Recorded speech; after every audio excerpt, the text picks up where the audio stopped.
Sports Podcast.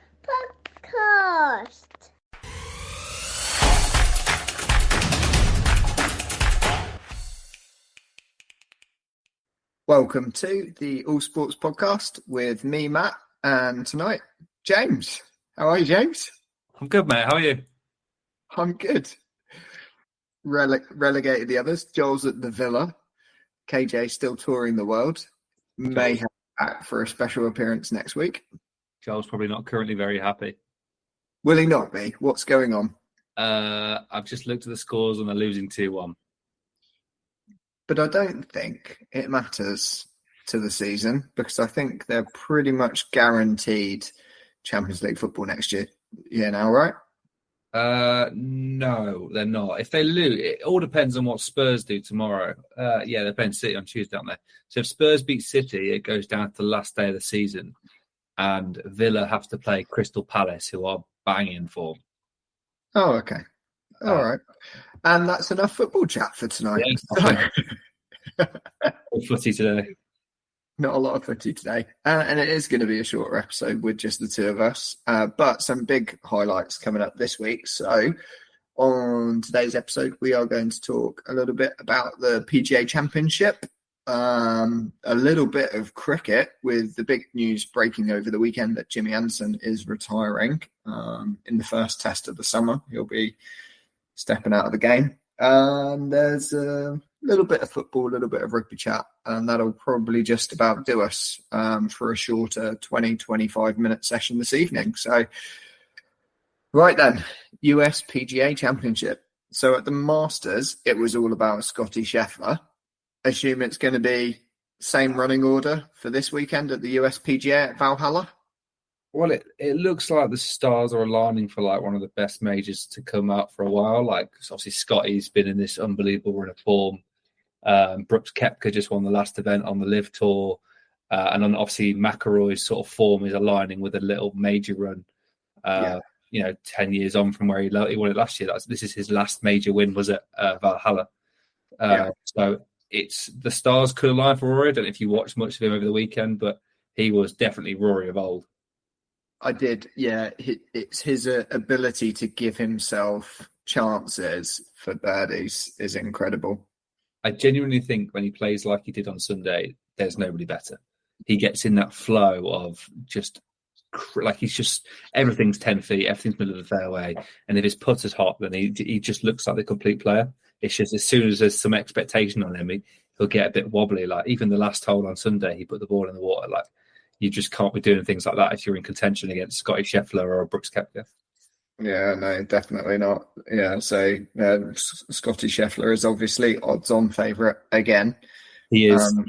His wife gave birth yesterday, so he might have a bit of a sleepless week. But I've just seen he's turned up already on the range today, so I'm not sure, what impact that will have on him, if any. But it'll be good to watch anyway. I'm sure it will for various reasons. It just changes your life becoming a parent. Nothing can prepare you for that instantaneous change in your life. It's quite funny how dramatic it is. Yeah, with golfers, you've seen people who are in bad records have a baby and then get a bit better. Like Spieth definitely bounced back after his run of bad form after he had his kid. So would it make Scotty even better? A week after such an unknown fact, like he might not have got any sleep last night, and he's rocking up with, he might not hit a golf ball in a week. It's definitely a weird one to try and predict, but I just think if we can get Rory versus Scotty versus Brooks, this will be the best one of the year. I hope so. Have you seen any of the tee times? Who's with who? I haven't seen any of the pairings yet. No, I saw the odds. Scotty is 4-1, and Rory's been, after his win on Sunday, he's now 11-2. So they do reckon they're going toe to toe with each other. Love it. That's going to be impressive. And Valhalla. So, yeah. Oh, yeah. We said we were going to talk. We would maybe talk a little bit about our golf over the weekend. Not a lot I really want to say about it, other than the fact that it was incredible to play at a world-class golf course. But it was probably just a step too far, the Belfry, in terms of like challenging for me, because you get punished. Like it's so like the greens are so inaccessible, and you get punished if you're just marginally wrong. The rough was just so difficult. The bunkers were horrible, no sand in them. Yeah, it was definitely a tough course for someone that's not played for a year to rock up and try and play. But I mean, in terms of a place like golfing in England, that's one of the best places you can go. So yeah, Brabazon was amazing. The weather was unbelievable. We had a great day of actual, being there, but the golf itself was questionable at best. At best, I should have stopped after I put my driver just down the middle of the fairway on the first tee. I should have just called it then, because it only got worse from then on. Anyway, but that was brilliant. But the reason why I mention it is just purely because of the Valhalla link. So obviously, the Belfry has hosted the Ryder Cup 4 times, and Valhalla's also hosted the Ryder Cup. I think it was just after the Belfry, wasn't it? Like 2006 or something, Valhalla. Yeah, but it was an incredible Ryder Cup, and it's an amazing golf course that's set up for like showcases. So I think it's a great location for the PGA this weekend. Yeah, it's going to play long from what I've read. It'll be is it? Challenge, I think. Yeah, there might also be a chance of some dodgy rain, which will make it play even longer.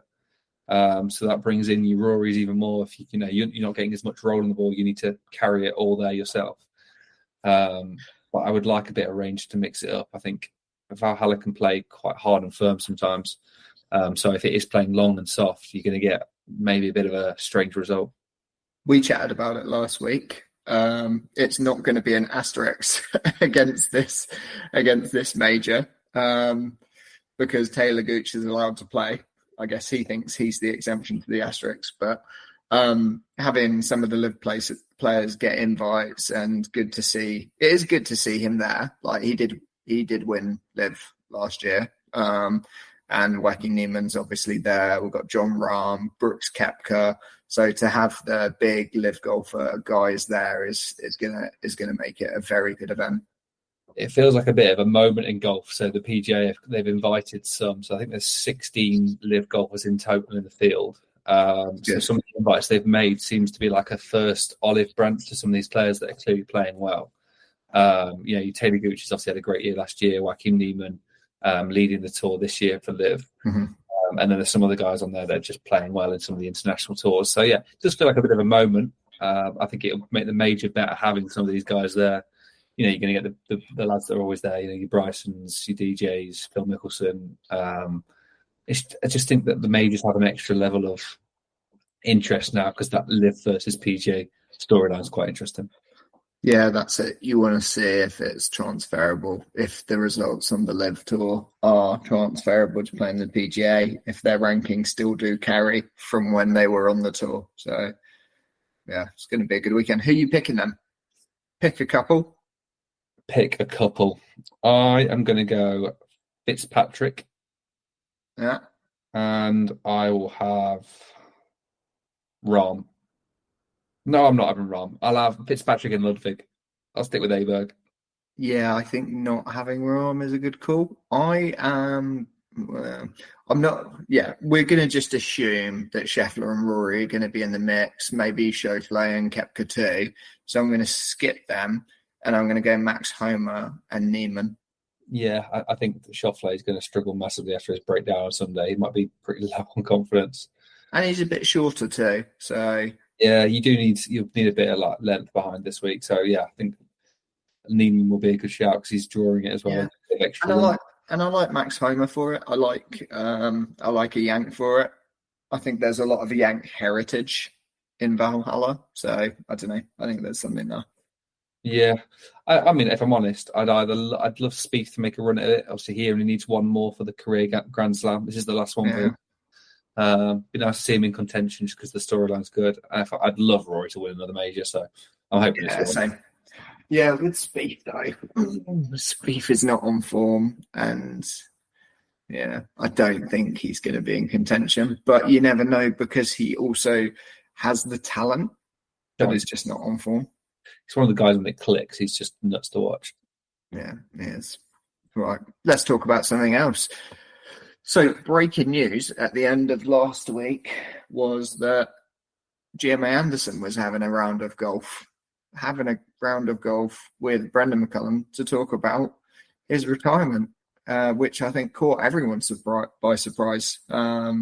Sports journalists in the world that I've been speaking to as well, totally blindsided by this. Didn't expect it to happen. I think one of the interesting things is Jimmy's on 700 wickets. Shane Warne's on 708. I thought he'd at least go past him before he looked at it, but true to form, he doesn't care about the records and who's where in the wicket-taking list. This is just the right time. He knows it, and Brendan McCullum and, apparently Ben Stokes too. It's like their decision for the future of the fast bowling attack. It's their decision that they want to move forward a bright new young future of English bowling. So it just makes complete sense to do it now, I think. The next Ashes is 18 tests away or something like that. And we have no real idea what our bowling attack looks like post Broad and Anderson. Like, I've watched cricket, most of my life, and it's always been Broad and Anderson. So how can we develop that next level and make sure we go into an Ashes being competitive if we're still relying on Jimmy for the next 6 tests? And what is he, 41, 42 years old? No, we speak about it regularly. He's 41. 41 years, yeah. So, I think he's probably come out and said this is the right time for him. It's not like he's being pushed. The Ashes will seem a long way from him, so it definitely is the right time. Yeah, I like that the Ashes is the pinnacle that they're building towards, very much. But I also do want England to win every game, and they're basically saying this West Indies test, they can do it without Jimmy, and I agree, they can. So it's just going to be a bit of a retirement bash at Lord's for the first test of the summer. But you and I both know how monumental the first test of the summer is at Lord's in England. So a really nice way to say goodbye. It is, yeah. It's the perfect send-off for him. Home of cricket, first test of the summer, and being Jimmy's last game it suits him down to the ground. The annoying thing will be at Lord's, there's every chance he bowls like a machine and takes 5 for, and we'll be waving him off. My big concern is this just doesn't seem to be a go-to next option. We're going to have to blood a lot of bowlers to make an attack that we're happy with.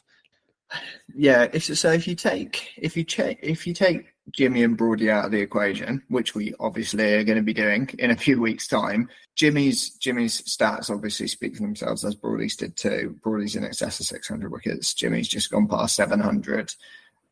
But his economy, this is the interesting thing for me. It's not just the volume of wickets, it's the economy. And recently, his economy and his average just ties down an end, and they can't get away when Jimmy's bowling.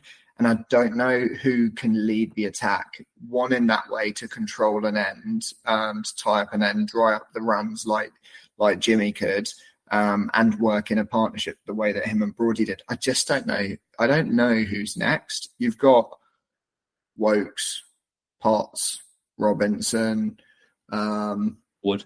Archer, maybe at some point. Is he always just going to be too injured? Yeah, Mark Wood, pace, also so injury prone. I think maybe Robinson is the one that I'm probably looking at over the next year or two.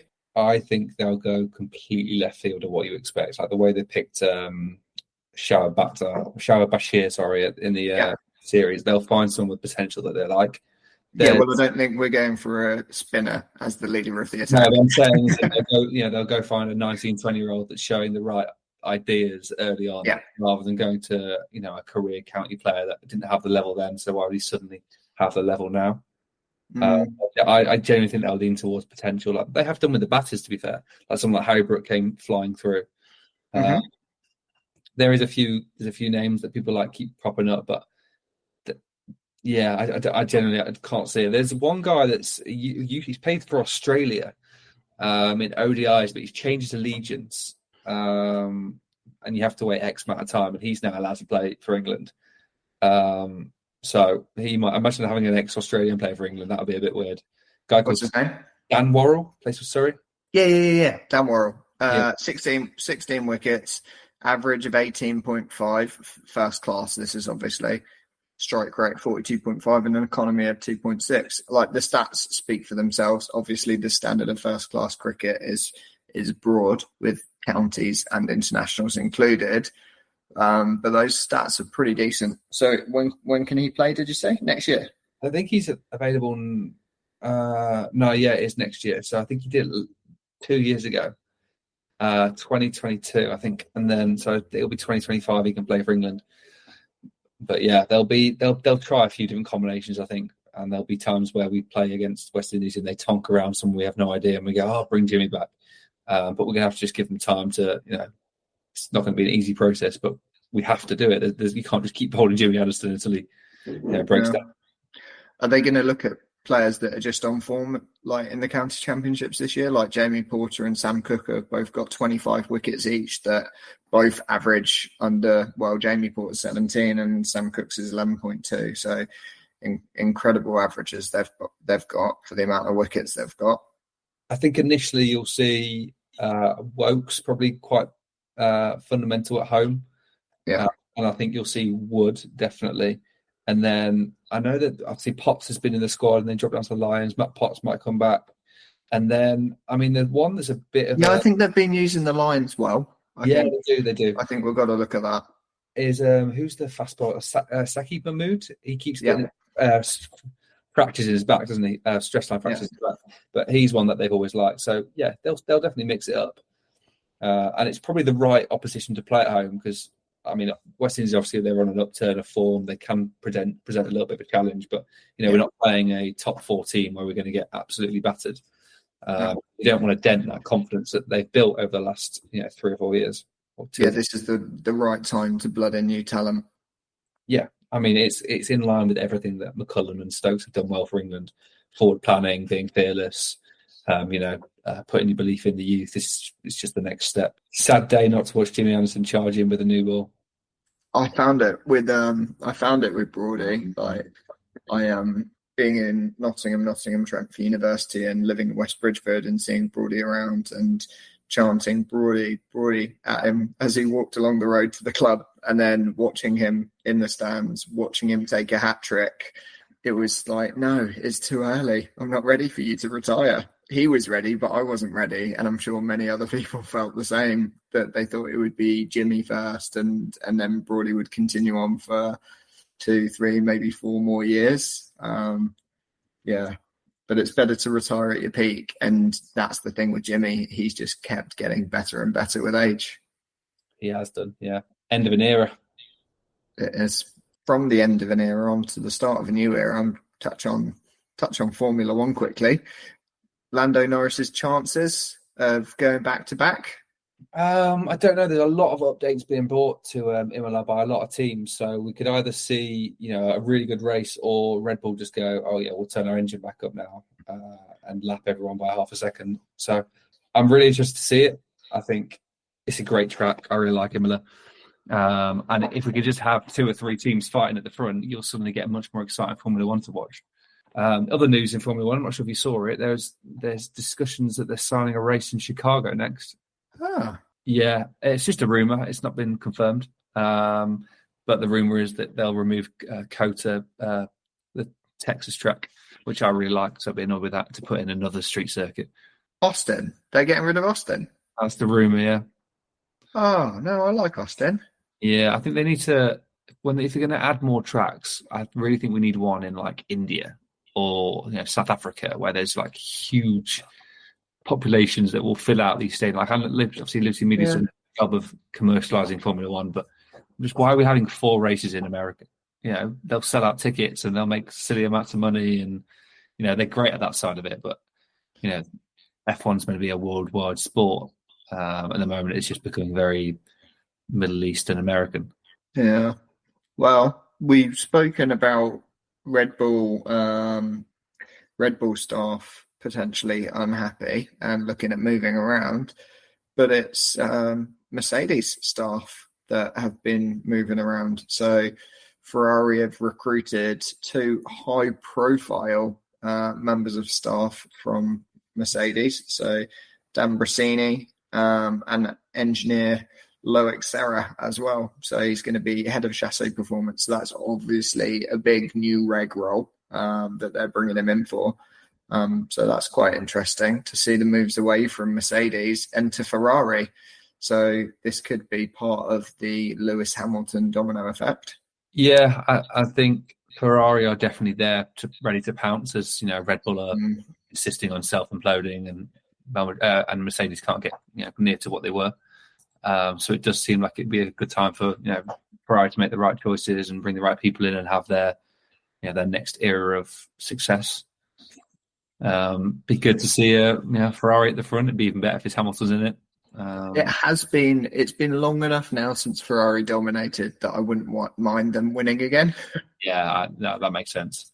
But I did I got very bored in the early 2000s of the Schumacher domination. So yeah, to be fair, there's been a few years, hasn't it? It was Ferrari, and then we had a bit of Red Bull, and then obviously the Mercedes, and then back to Red Bull. So it'd be nice for it to be somebody else. I'd like to see McLaren become a leading team. I'd love that. Would really love that. Yeah, I think McLaren is with Lando, and I think it was Zach Brown this week that said, never met a person that doesn't love Lando Norris. And I think a lot of people actually feel like that about McLaren. They're either their favourite or their second favourite team for a lot of people. But on from a team that dominates in Red Bull and Ferrari into another sport where one team dominates in English rugby is obviously Saracens, and this could be a year for someone else. Northampton definitely putting their hand up with a 90-0 win against Gloucester this weekend, albeit a Gloucester second string, as they were resting players ahead of their European Challenge Cup final in 2 weeks' time against the Sharks, who'll be coming up from South Africa. So yeah, they're potentially resting players, but it does put Northampton in the driving seat.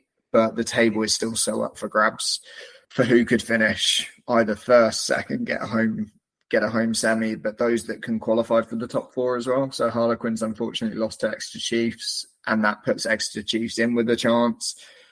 Sale and Bath are still in the mix, and Bristol could still do it too. But with everyone playing each other this weekend, there are so many permutations. But now Harlequins, it's out of their hands and in other teams. So all they can do is win at home against Bristol. And we'll see where the cards fall. So next week, when we join back up, it will be the end of the regular season in rugby. The Premiership football season will have finished because it finishes on Sunday. So it is pretty much all come down to last game. We've got Spurs versus Man City tomorrow night. So I think actually tomorrow night we'll have a very clear view on where the Premier League is going this season. I can't see Man City slipping up now with just 2 games to go. What about you? Final thoughts? Just City are setting levels that no one else has been able to keep up with. They've really, you talk in American football about like postseason games. City have just ramped up since Christmas. They've showed every game was like a cup final for them, and no one's been able to keep up with it. Like even since then, so Arsenal played great football, but no one really thinks that City aren't going to win it, which is just such a weird outcome to be in. I would love for Spurs to get a result, just because it makes the last. If Spurs get a draw, the last day comes down to goal difference. So it's going to be 2 teams going absolutely gung-ho to score goals, which would be great to watch. Yeah, and I think Man City have scored 14 goals in the last 4 games or something. So, yeah. That will be hammer and tongs on the final day. So, yeah, it's going to be a big weekend of watching sport for us, and I'm sure it will be for you too. If you have enjoyed listening and you want to get in touch, contact us at allsportspods@gmail.com. Like, subscribe, 5-star us on Spotify, and we'll catch you on the next one. Cheers. Thanks, James. Cheers, guys.